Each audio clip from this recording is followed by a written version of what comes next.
Before we start the podcast, we should tell you that Overlooked was created for adult audiences. It contains descriptions of violence, death, and sexual acts that might be triggering, so please take care of yourself when listening. Also, if this is your first time listening to Overlooked, go back and start with episode 1. The story is meant to be heard in order. Previously on Overlooked.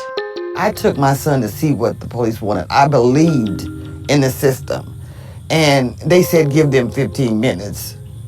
And I did, and I didn't never get my son. What I do understand and know is without accountability, that kind of stuff will continue to happen. Team Rock, the social justice group chaired by rapper Jay-Z, says they're applying more pressure to the Department of Justice, urging them again to open up an investigation looking into what they call a pattern of corruption by the Kansas City, Kansas Police Department. I don't know if he even remembered her. He had so many black women on his list. She was just one of countless. It's November 2021, and it's a cold morning, but Nico Quinn is fuming hot. I meet her in the parking lot of a suburban office park where she's going in for a deposition in the Lamont McIntyre case. Again. I feel like this is a waste of my time. Don't want to be here. I'm walking fast just to keep up with her, to keep up with the long list of people who have been affected in Lamont McIntyre's case after he spent 23 years in prison for a double murder he didn't commit. I found out that this case is for Lamont and Rose, his mom. The compensation because they're suing the Unified Government and KCK Police Department. It's not about justice or accountability to me. It's about financial gain, and I don't want to be here for that. As you might remember, since this conversation, Lamont and his mom Rose's federal lawsuit against the Kansas City, Kansas Police Department and the local government was settled for $12.5 million. But that's not enough for Nico Quinn, who's still seeking justice for her cousin, Little Dawn, who was murdered in April 1994, and for many murdered women. Another important thing that has happened since this conversation, well, lead detective on the case, Roger Golubski, was arrested by the FBI on charges stemming from allegations that he sexually assaulted and kidnapped a woman and a teenager back in the 1990s. But Nico and others have their doubts about whether Golubski will ever be held accountable for everything he's accused of.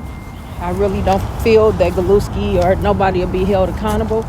Nico is so passionate about holding Golubski accountable because it goes beyond the murder of her cousin, or Lamont, or his mom, Rose. It's deeply personal because Nico says Golubski victimized her big sister, who was murdered. Like I said, I don't think that nobody will be convicted for my cousin's murders, and maybe not even for my sister's murder. So I believe they're going to walk away. And I don't want to be here. I'm in a messed up mood. I haven't been asleep because I'm not ready for this. Now, Stacey Quinn was murdered in 2000, and Roger Golubski investigated that case too.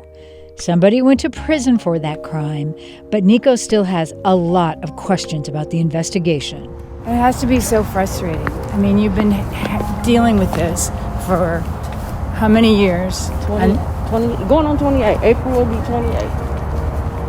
And I don't believe that it's going to be, I don't believe it's going to be any justice.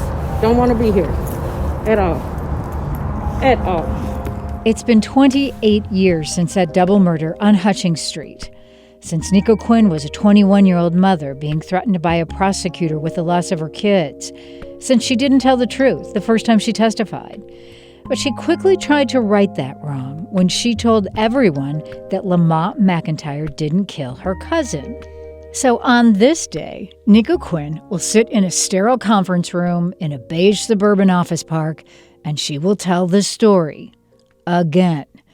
Because people are trying to piece together how Golubski got away with his behavior for all those years.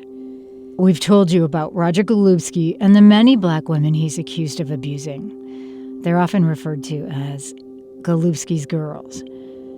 Well, this episode, we're taking a little detour to get to know one of them, Nico's sister, Stacey Quinn. Certainly not enough attention was given to her life, or her murder for that matter. And Nico wants the world to know who she and so many other women were and how Golubski impacted their lives. My sister can't speak. None of the women can speak. So we have to be their voice. We have to be their voice because I can just imagine that they're not resting, especially if what people are putting out here is not true about what happened to them. I'm Peggy Lowe, and this is Overlooked, a podcast from KCUR Studios and NPR's Midwest Newsroom. In this third episode, the story of Stacey Quinn, just one of the women Roger Golubski is accused of exploiting for years, and how her murder mirrors others being investigated by the FBI. Sometimes people go through something and it's hard to get out of.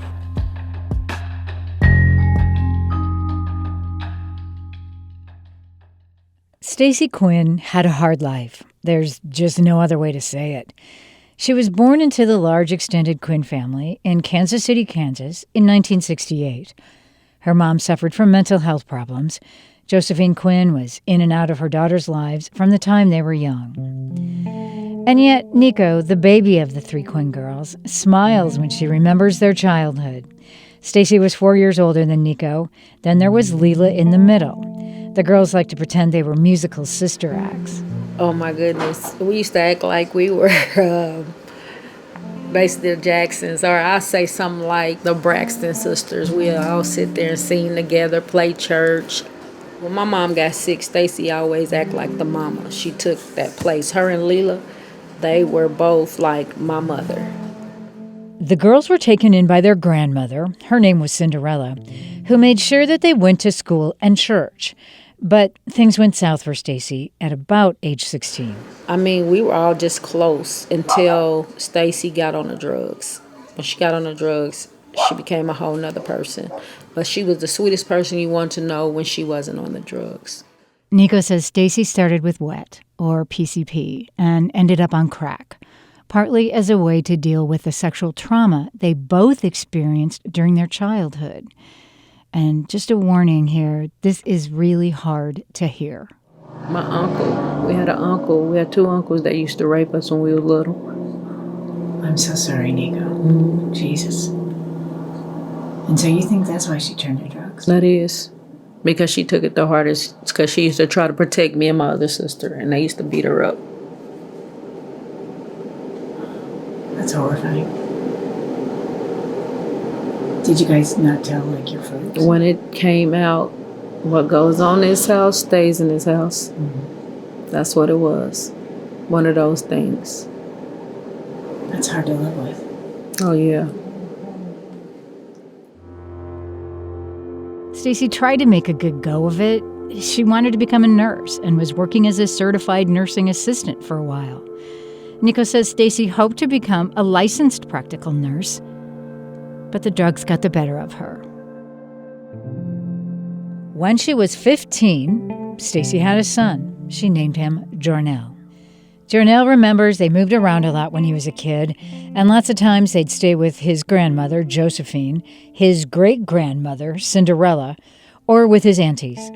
There was an especially good few years around the time Jornell was 10 years old, when Stacey had a boyfriend named Cleveland. Jornell never knew his last name, but says he was a nice guy.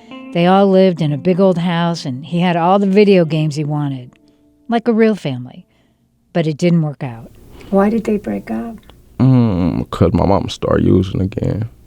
Man, she was, I guess, acting crazy or something. But he didn't really. He didn't want her to go, but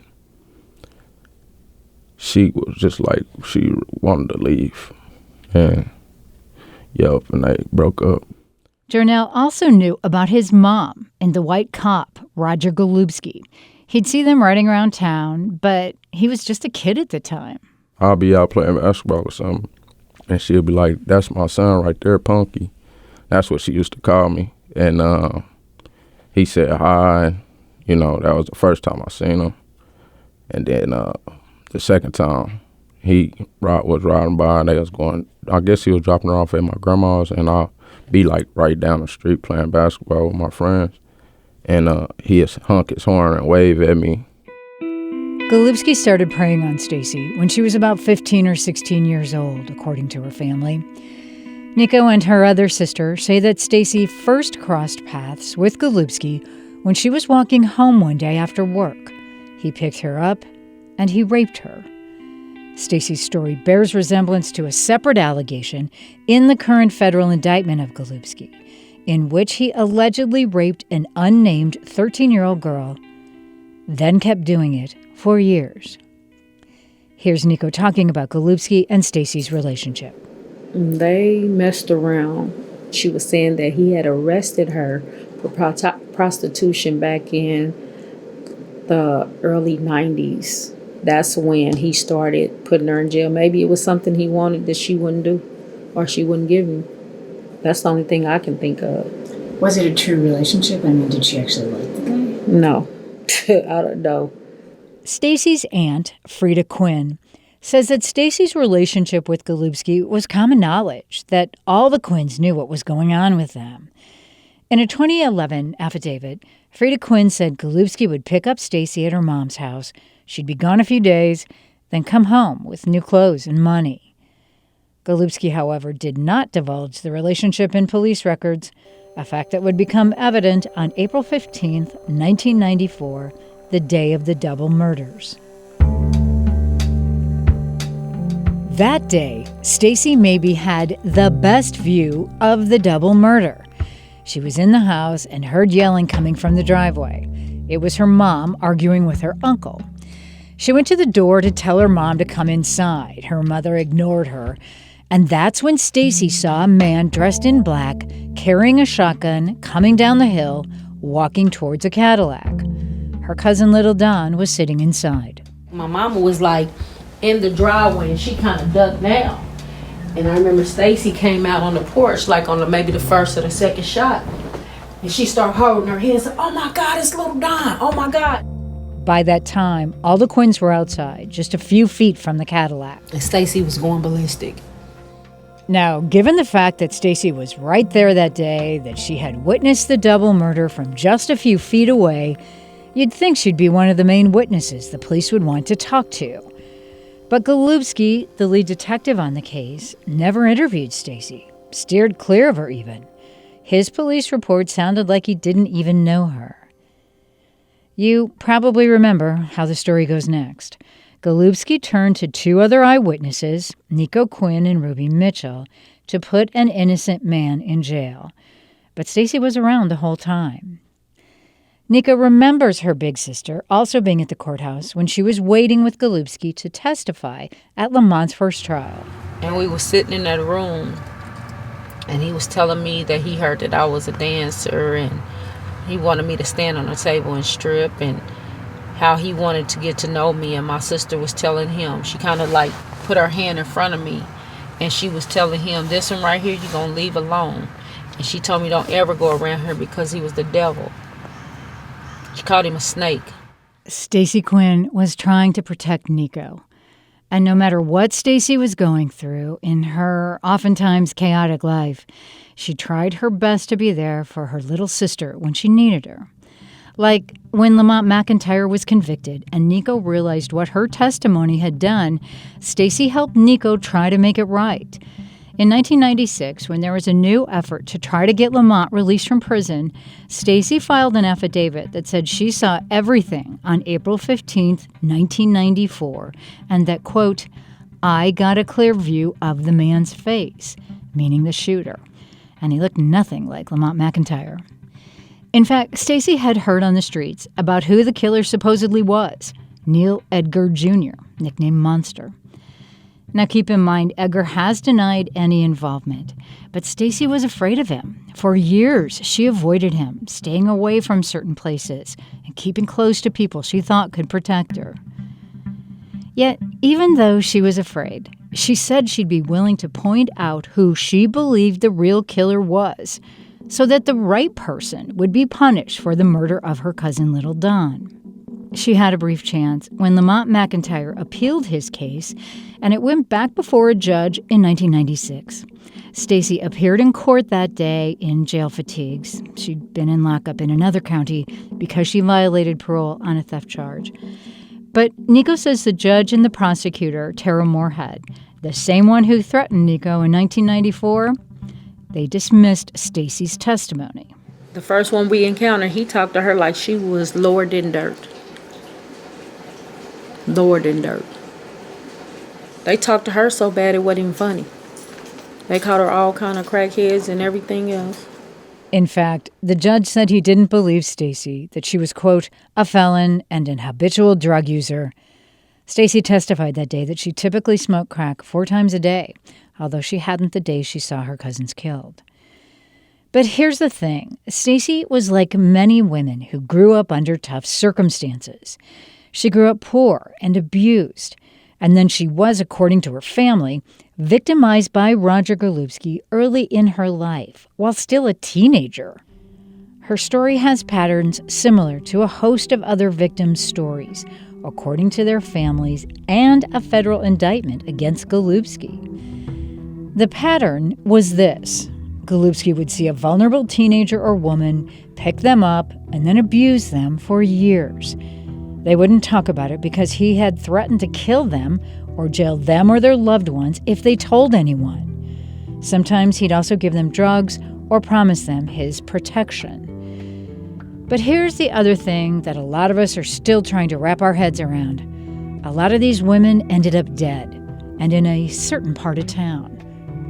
More on that after the break.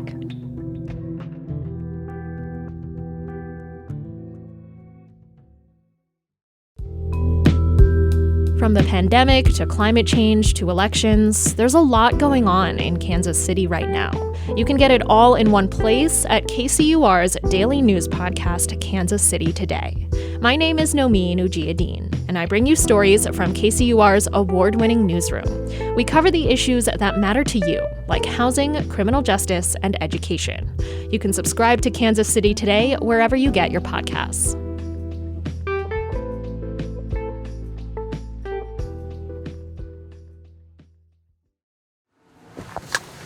Last year, I rode around the north end of Kansas City, Kansas, in Wyandotte County with Nico Quinn and activist Khadijah Hardaway. I'm feeling pretty good about what we're doing. Khadijah is the founder of Justice for Wyandotte. It's a group trying to help victims like Nico and all the other people who've been affected by the McIntyre case. My main thing is to stay as close to Nico as possible so that, her health stays healthy and that she can move on successfully. But on this day, they're trying to explain to me how Roger Golubski ruled this area. We were talking, and we was talking about how he was messing with Stacey back then, and how he messed with all these women, and he just taunted like black drug dealers or blacks in a hole. What do you mean black drug dealers are in the hole? Like he was just trying to get the dealers? They owed him money. Oh, owed him. I see. Like had a debt. Basically he had a hand in it, is what I'm saying. Like something you would see on TV that he had to get paid. Whatever was going on, basically he had a hand in it. He was getting paid. If you get, where's his cut? Stacey Quinn was very much a part of all that. As we're driving around, it's a maze of streets with rundown houses, many abandoned, and we turn onto Farrow Street, where Stacey Quinn's body was found. So the guy's car, they was parked on this street right here. So she was down here on this dead end somewhere. This is a dead end of the street. The last time Stacey's son Jornell saw his mom was 2 days before her murder. He was 16, living with one of his aunts. Stacey was cold that day, so Jornell remembers giving her his red, white, and yellow Kansas City Chiefs jacket. She gave me like $150. I was like, here you go, baby, and kissed me on my forehead, and that's when she left. The night she died, Jornell was out at a teen club where he had run into a lot of her friends. He remembers they all said the same thing to him. All that night, so when I got there, it was like everyone I seen that came by was like, your mama was just looking for you, you know. Stacey was looking for Jornell, but they never ended up finding each other. Because after he left the club, Jornell was hanging outside with friends when... We chilling on the porch, and that's when we heard all them shots. Because there was a lot. Yeah, it was a lot of shots. And it sounded like they put another clip in the gun or something, because it was a lot of shots. You heard it, then you stop hearing it for a second, then boom, they start shooting again. Like, I don't know what happened, like. But yeah, it was right around the corner from where we stayed at. He didn't know it at the time, but those were the shots that killed his mother. That Sunday morning, January 16th, 2000, Stacey Quinn literally ran into a dead end. People who lived on the block told police they heard about 10 shots. Then they heard a woman begging for help, then another volley of about 10 shots. We were told that she was begging the person, people not to kill her. She said she wanted to go home. She wanted to go to her son. She wanted to go to her family. That she was yelling, "Please don't kill me, don't kill me." And he chased her, and as he was chasing her, he was shooting her. Stacey made it to the front door of a 90-year-old woman's home who'd been watching TV in her living room. Bullets came through her front window and broke a ceramic lamp. In the police reports, a couple witnesses say they saw a 6-foot-tall black man wearing a short black coat. He was running and had a gun. When police arrived, they found Stacey Quinn face down at the woman's front door with shell casings near her body.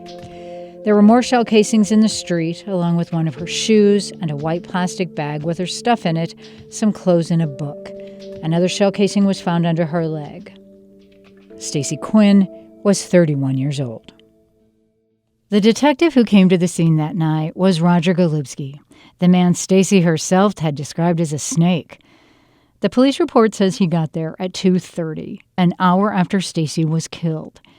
His report, much like the one he wrote on that 1994 double homicide on Hutchings Street, didn't acknowledge that he'd known Stacey and the Quinns.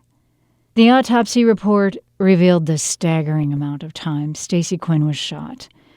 In all, the coroner found 21 bullet wounds. While they were undressing her, a bullet fell out of her jacket.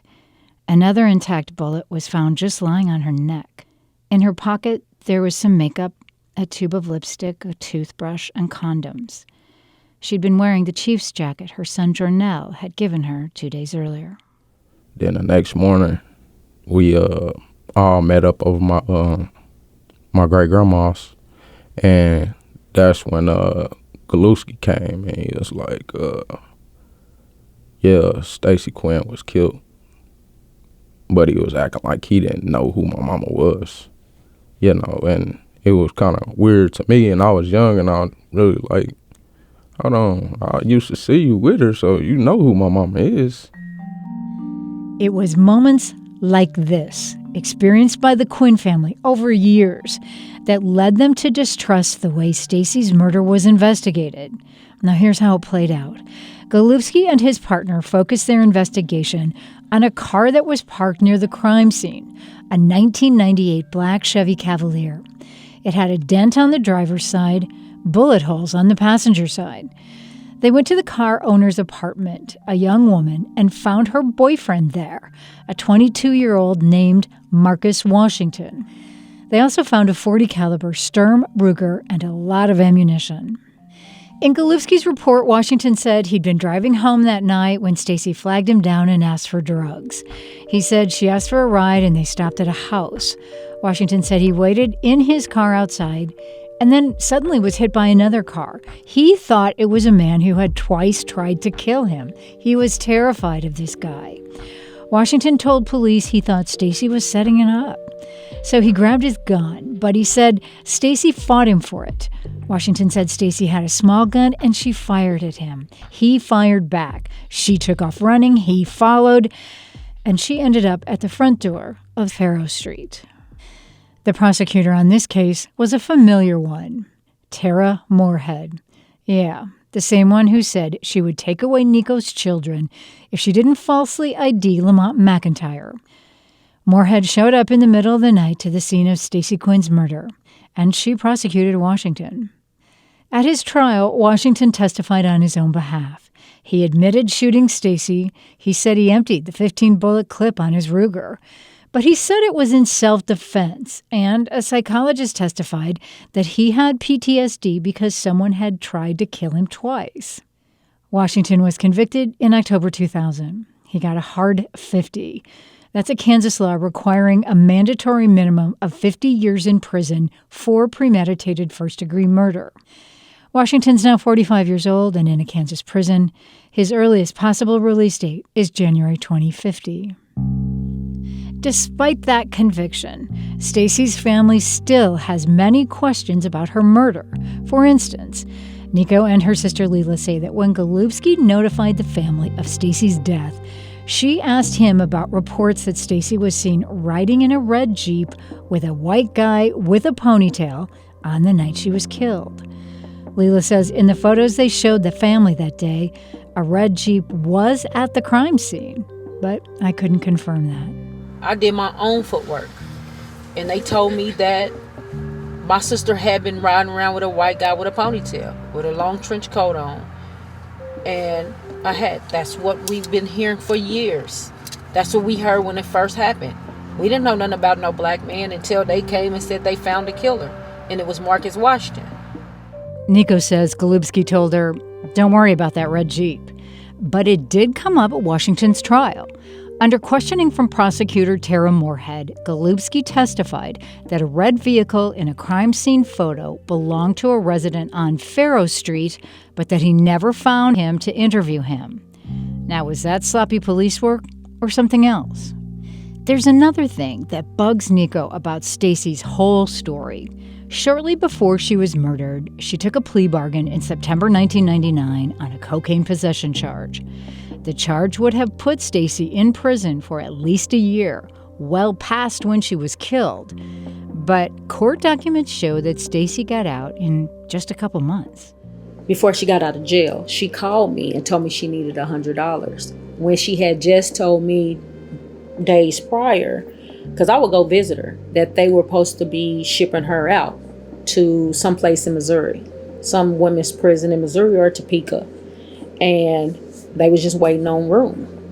I know they had room to send her, but she never left. Stacey was kept in the Wyandotte County Jail. Nico says the judge told Stacey she needed to get clean and that she would be in prison for a while. But all of a sudden, she's getting out. Nico called her other sister, Leila, that day. I called Leila to tell her what happened. By the time I hanging up the phone with Leila, Stacey walking in the door, and I'm asking, how did she get here? How you get here? I got a ride. The ride was from Golubski, according to Nico. He got her out. Yeah, and drove her to my house. And the Quinns aren't the only ones that think things don't add up.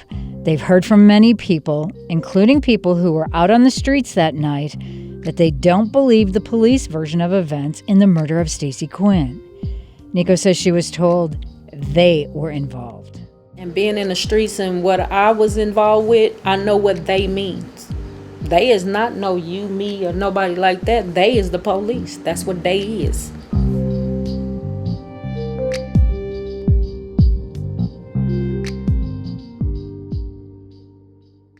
If Stacey Quinn was still alive, she'd be a grandmother. I want to get you on tape here. And last name's Quinn. Yes, ma'am. Quinn, just like all the other millions of Quinns. Yes. Over in KCK. Stacey's son, Jornell Quinn, is 36 years old now.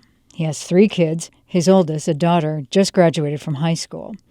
I first met him at Nico's apartment. He was watching the Kansas City Chiefs game that day, wearing a T-shirt with his mom's picture on it. Little Don's picture was on it, too. Jornell mostly wants to remember the good things about his mom, like how when he was little she called him Punky, and they'd color together, and they'd go to the park, and she could do a backflip. He's still good at chess because of her, and they loved to dance. Mama used to always dance with me. Just nice things that was going on there. There was one song Jornell especially remembers, such a kid song.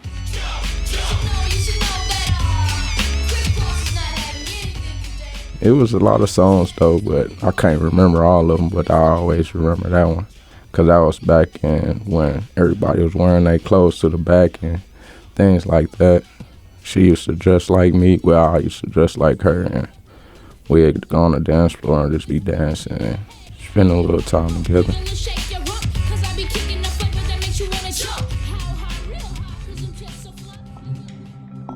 Jarnell is clear-eyed about his mom. He knew she was often on the streets and that she used drugs, and he loves her deeply. Yeah, it didn't matter if she was on drugs or anything. I had growing up, I had a lot of friends that mama used, and they'd be ashamed of it. But it's life. Sometimes people go through something and it's hard to get out of, and I accepted it what it was. Life didn't get any easier for Jarnell after his mom's death.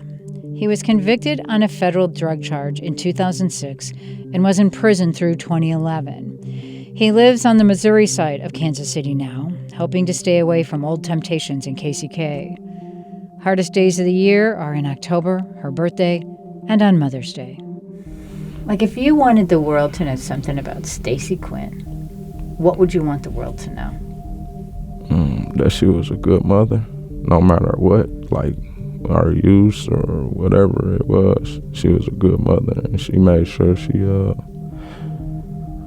raised a good boy. That's what I say. Well, man, now, yeah, I say she raised a good man.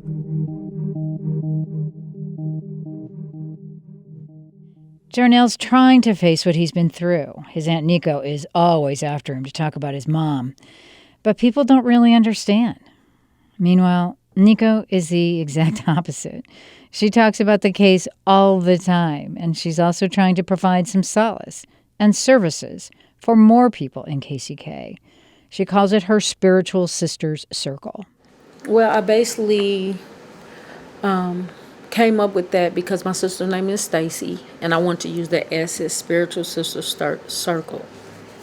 And it's for people that were like her, that have been through a rough childhood, don't have nobody to talk to, because right now it's a financial crisis. Nobody have the finances to get counseling, get help, or even people's time. And what I want to know is people's story and try to help them talk through it. The women get together occasionally to remember their friends and to pray. They've walked around to the sites near a part of Quindaro called the Ruins, the remnants of the town that was once there, where more bodies of black women have been found under mysterious circumstances.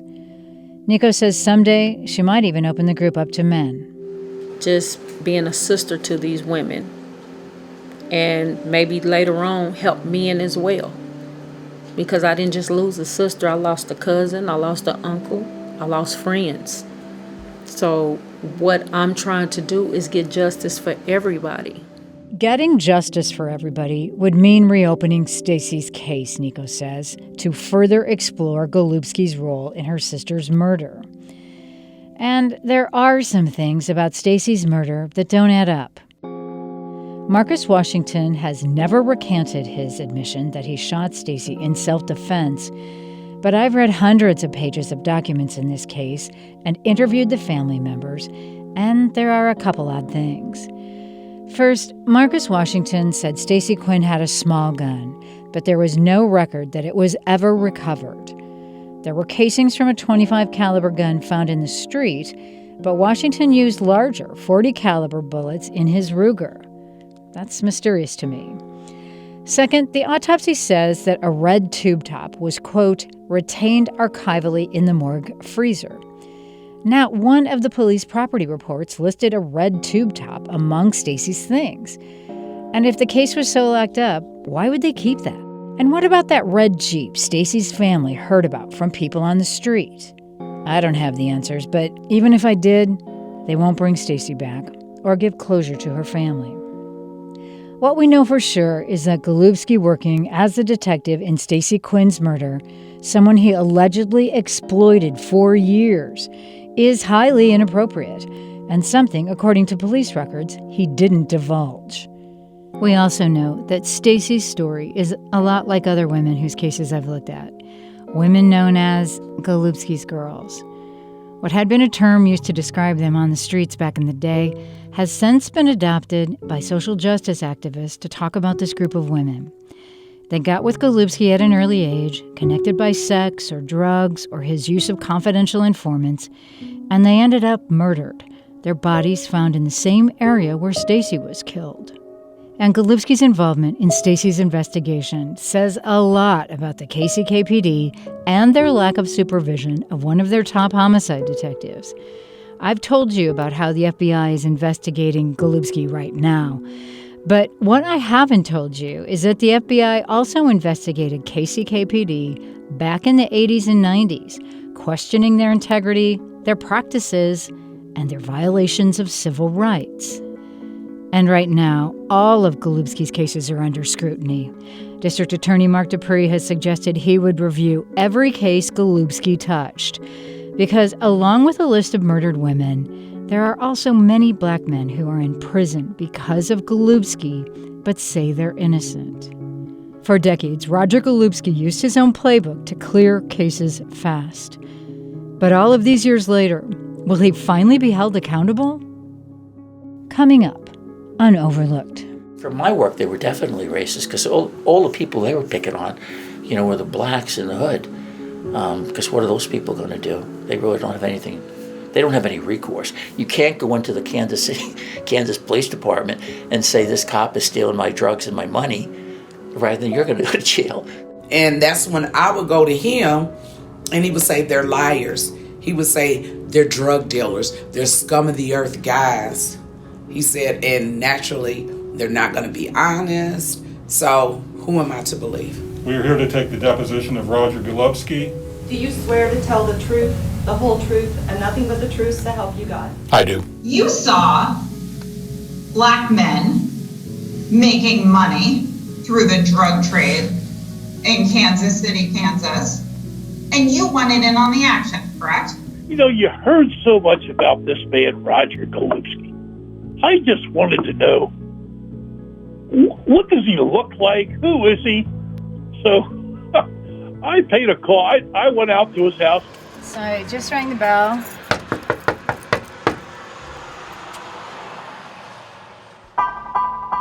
Overlooked is a production of KCUR Studios and NPR's Midwest Newsroom. It's hosted by me, Peggy Lowe, and reported by me, Steve Vacrat, and Dan Margulies. Mackenzie Martin and Suzanne Hogan produced, mixed, and did the sound design for the podcast, with editing by CJ Janovi and mixing help from Paris Norvell. Digital editing by Gabe Rosenberg, social media promotion by Allison Harris, photos by Carlos Moreno and Julie Denachet, artwork by Krista Henthorne and Chandler Johnson of Kalamazoo, music from Blue Dot Sessions and Chris Cross. Special thanks this episode to Geneviève Desmarteau, Lisa Rodriguez, and Holly Edgell. Overlooked is part of the NPR Podcast Network. For more information on this case, along with photos, evidence, and documents, go to kcur.org/overlooked.